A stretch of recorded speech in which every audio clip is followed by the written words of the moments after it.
Hi, this is Dr. Mercola, and I believe you should get most of your nutrition from the food you eat. Some people call this controversial. I call it common sense.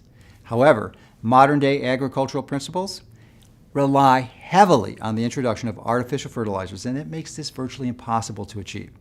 So what are your options? Well, you can grow your own food, or you can purchase it from someone who uses sound organic, even biodynamic principles, or you can choose to use a multivitamin.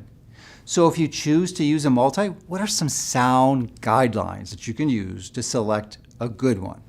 First of all, you want to make sure that the vitamins are from natural or bioidentical sources.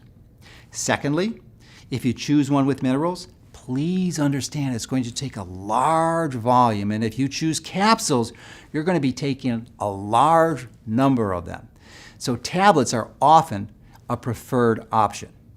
But it's really important that you know and trust the manufacturer so you can be assured that the tablets will disintegrate properly after you swallow them, and they don't wind up as intact tablets after they pass through your intestinal system and into your stool.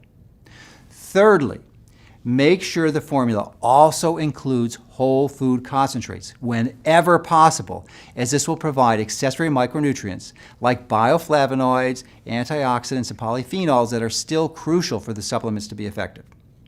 Finally, most multivitamins are made with magnesium stearate, a type of magnesium that acts as a processing lubricant but has no nutritional benefit and might even cause gastrointestinal absorption impairment.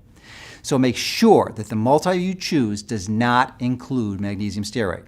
So if you believe you need nutritional insurance for yourself or your family and want to take a daily multivitamin supplement, then I would strongly encourage you to follow these guidelines to help you and your family take control of your health.